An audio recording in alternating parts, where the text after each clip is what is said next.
বাসে একটা মাত্র সিটের টিকিট কেটে 4টা সিট নিয়ে কিভাবে বসে গেলাম, বিশ্বাস হচ্ছে না। বিশ্বাস না হবারই কথা। আসসালামু আলাইকুম, কেমন আছেন সবাই? 15 দিন আগে শ্বশুরবাড়ি থেকে বাপের বাড়িতে গেলাম, কিন্তু গেলাম ঠিক আছে, আসারও সময় হয়ে গেছে। তো ব্যাডিং বুকসা নিয়ে আমি ভ্যানের মধ্যে উঠে বসলাম। এখন অনেকে ভ্যান শুনে হাসতে পারে, আমাদের এদিকে ভ্যানই সব থেকে অ্যাভেলেবেল। অটো আছে, তবে অটো সবসময় পাওয়া যায় না, ভ্যানই সবসময় পাওয়া যায়। দেখেন বড় বড় 2টা কার্টুন, মানে একটা লাগেজ আর একটা বস্তা নিয়ে আমি ভ্যানে উঠে বসলাম। আমার সাথে কিন্তু আরও লোক আছে, এটা টেনশন নাই। পিছনে আমার খালা আছে, আমার দাদু ভাই আছে, মামা আছে, সবাই আমাকে আগায় দিতে যাচ্ছে। চিফ গেস্ট বলে কথা। এই যে আমার মেয়ে আমার সাথে ভ্যানে উঠবে না, সে তার নানার সাথে বাইকে উঠবে। নানার সাথে সাথে হাসতে হাসতে গল্প করতে করতে সে আরামে বাইকে আসতেছে। ওই দিকে আছে পিছনে চায়না বাইক নিয়ে আমার দাদু ভাই পিছনে পিছনে আসতেছে।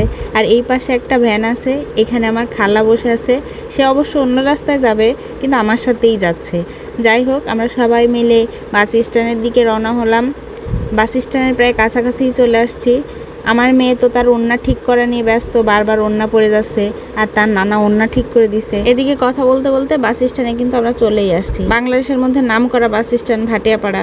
এই ভাটিয়াপাড়া থেকে সারা বাংলাদেশে কিন্তু গাড়ি যায়, কোনো চিন্তা নেই। এইখানে আমরা এসে বসে রয়েছি। দাদুবার টিকিটও অলরেডি কেটে ফেলছে। টিকিট অবশ্য আমাদের আগেরই কাটা ছিল, অনলাইন থেকে কাটা ছিল। আসার পরপরই টিকিটটা হাতে দিয়ে দিল, সাথে 2টা টোকেনও, যেহেতু আমার সাথে 2 বস্তা মাল আছে। টিকিটটা হাতে পাওয়ার পর আমার একটা জিনিস মনে হচ্ছিল যে আমাদের ভাটিয়াপাড়া থেকে বাস যায় আব্দুল্লাপুর, মাত্র 500 টাকা করে টিকিট। সেখানে আমার দাদু ভাই 1250 টাকা, প্রায় 1300 টাকা দিয়ে টিকিট কাটছে। চিন্তা করা যায়। দাদুয়া চিন্তা করছে আমার ভাগ্নি আর আমার বোন যাবে, ওদের যাতে কষ্ট না হয়, এজন্য এসি গাড়ি, ভালো গাড়িতে টিকিট কাটছে। যাই হোক, বাসের অপেক্ষা করতেছি। এদিকে বাস আসতেছে না। আমার মেয়ে, মামা, দাদু ভাই এরা মিলে সবাই ফটোশ্যুট করতেছে। মাম্মু, ভাগ্নে, নানা দুষ্টামি করতেছে।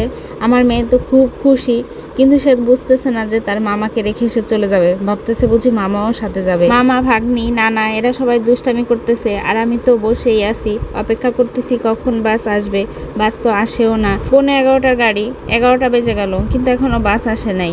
এরপর 11:30টার দিকে পরে বাস আসছে। যাই হোক, ওই যে সোনার টুকরা চান আসছে, সোহাগ।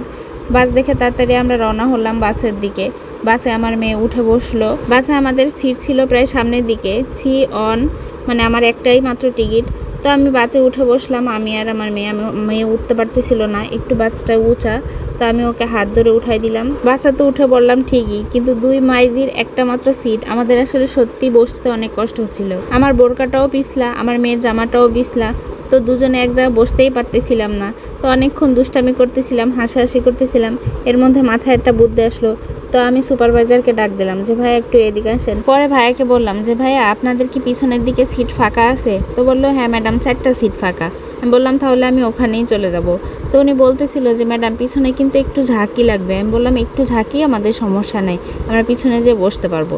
পরে আমি আর আমার মেয়ে পিছনে গিয়ে বসলাম। পিছনে যাওয়ার পর দেখলাম যে একটা না 2টা না, পুরো 4টা সিটই ফাঁকা, সাথে কম্বল রাখা, এসি ছাড়া। আহ কি শান্তি। আমি আর আমার মেয়ে পিছনে গিয়ে বসলাম। এরপর দেখেন আমি এক সিটে, আমার মেয়ে এক সিটে। সে আরামে একটা ঘুম দিছে, আমিও রিল্যাক্সে বসে আছি। তো এক সিটের টিকিট কেটে 4টা সিট পেয়ে গেলাম। ওহ কি মজা। আসলে আমাদের 4টা সিট তো আর দরকার নেই, 2টা সিটেরই দরকার ছিল। আমি একটা, আমার মেয়ে আর একটা। এইবারের আগেও আমি কয়েকবার এসি গাড়িতে আসা যাওয়া করেছি, আর আমি জানি যে এসি গাড়িতে পিছনে সিটগুলো ফাঁকাই থাকে। এজন্যই আমি ওনাকে বলছিলাম যে ভাই পিছনে সিটগুলো ফাঁকা আছে নাকি। যাই হোক, আমরা নামবো আব্দুল্লাপুর। এই পর্যন্ত টাটা, সবাই ভালো থাকবেন। আসসালামু আলাইকুম।